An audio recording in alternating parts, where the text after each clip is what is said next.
Welcome to this Zentangle Quickie. My name is Heather Hartwick Gladden. I'm a Certified Zentangle Teacher, and today we're going to take a look at the tangle X's and Orbs by CZT Maureen Scott. Oh, this is neat. It's a neat looking border tangle. Although, you could use this as a fill-in too, and just, do multiples of these bands. But we're just going to we'll do a band of it right here. Starts off with 2 sets of double lines. So a double line, leave some space however you want, and then we'll do another.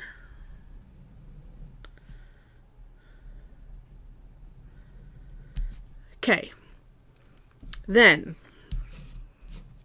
X's. And I don't know why I need to do it this way. I did do some this way. I don't know why it doesn't feel right. It's just weird, but it's all right. I do weird well. All right, so an X, simply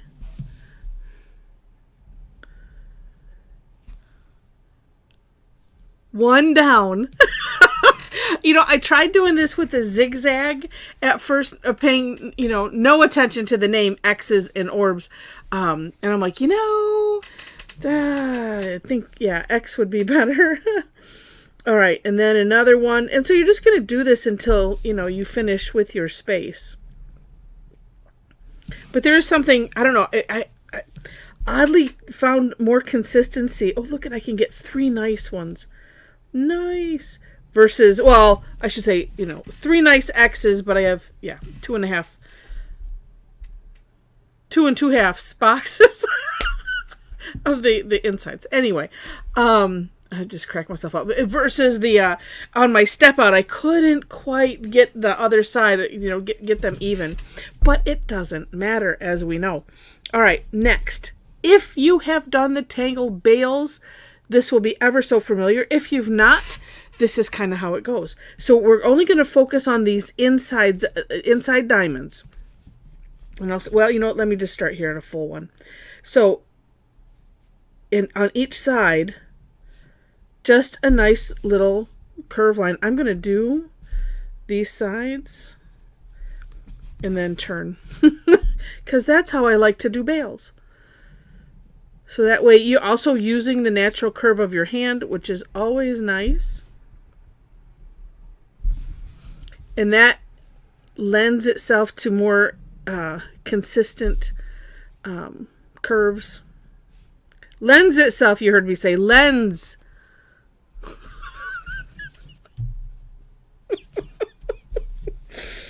Lends itself. Your results may differ. There's no guarantee on anything. All right, there we go. Okay, then. And honestly, sort of from this point, you could do things in a different order. But we're going to go ahead and do the orb in the center. I'm going to follow the step out as it is. So let me just do it. Okay, there we go. All right, it's an orb, not a circle. Circle's too much pressure. We call them orbs, as you can see why.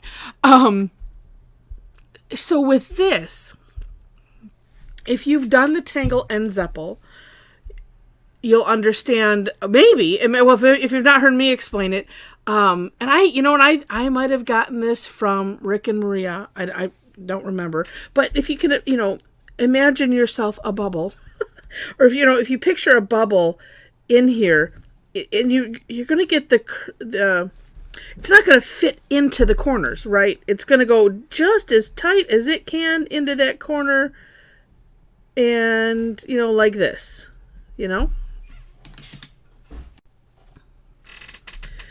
So if you can imagine yourself a bubble, and just to get it to fit in as tightly as possible, and if you're not familiar with Zeppel, it's a really fun tangle, and it's a lot of that. Okay, then also following. So we're going to fill in those little gaps. That's what I say. You could do that right after, it's up to you. But we're going to finish, like I said, following the step out. We're going to aura these little triangles.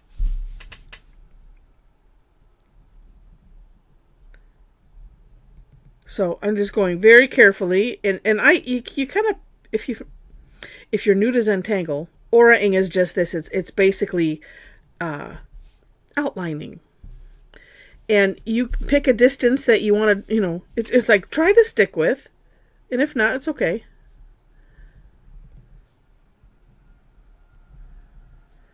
But that's what we aim to do. It's like my one side sometimes is, not.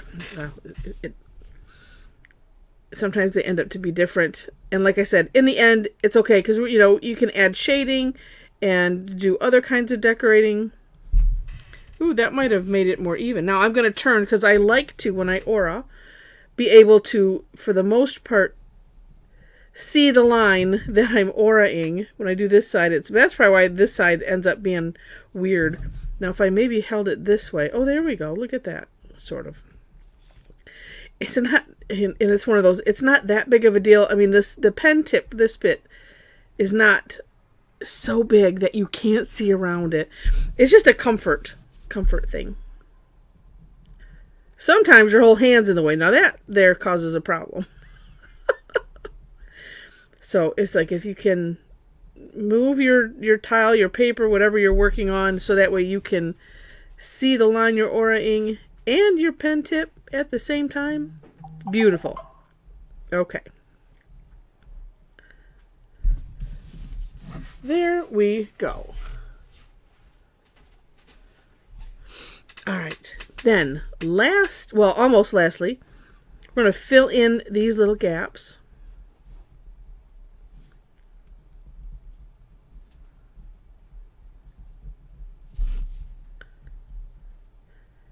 Which is always nice.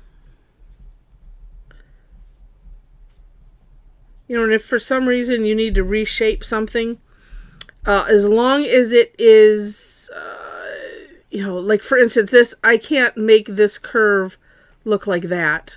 I have to fill it in. You can't make it, I can slice some off of here, but I can't, reshape. Like I can make this, let's see, let me fill it in the way it is. And so just for instance, I could just kind of trace over that edge a little bit and round it up. So it's just an option. It's a nice option when we do the fill-ins.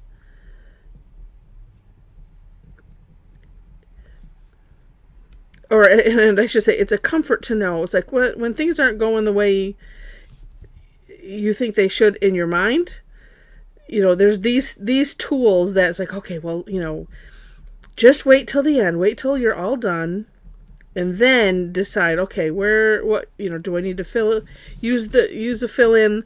Do something like that. Maybe because sometimes shading will take care of it. You don't notice. Well, sometimes you don't notice whatever it was after you're all done. Sometimes the shading takes care of it, and sometimes you just go, I'm just not worried about it. That's the best. Okay, so there we have it. Now, for some shading,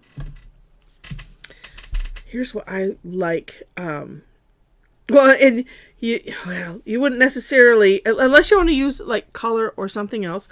Ooh, although, you could with the graphite, and I'm just sticking, black and white with these.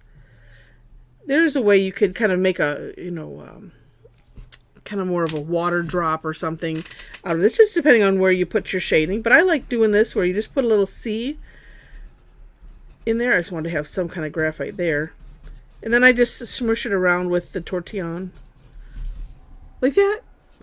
You can come, almost full circle. It just gives it a really neat look. And then I'm going to put graphite right on these lines. On the points, I mean. And I think I'm gonna, yeah. Well, I'm not gonna worry about it because I started going this direction. I'm gonna just smooth it out, but I'm bringing it to just one side. I can always take it to the other side too. I'm not going too far. It won't look too bad. Oh, but that looks neat. I was thinking I should have done it to the other side, but it doesn't matter. That looks kind of cool that way. I mean, you could spread out the graphite to both sides if you wanted to, but that kind of has a neat look. It makes it look all bendy. Cool. All right. And then, you can, I mean, it's your tangle. You can play with it how you wish. You could either fill in these rails, although there's quite a bit of darkness with this, but you still could fill in those rails solid, or maybe with orbs or stripes or something. You could, I think it looks neat the way it is, but you could decorate if you wished, inside those lines. It's up to you to have as much fun with as you want. So I hope you enjoyed it. If you did, please click on the like button. If you liked it enough to see more, would love to have you be a subscriber to the channel. Feel free to, share it, leave comments, all of that. In the description section, you will find links to the step outs.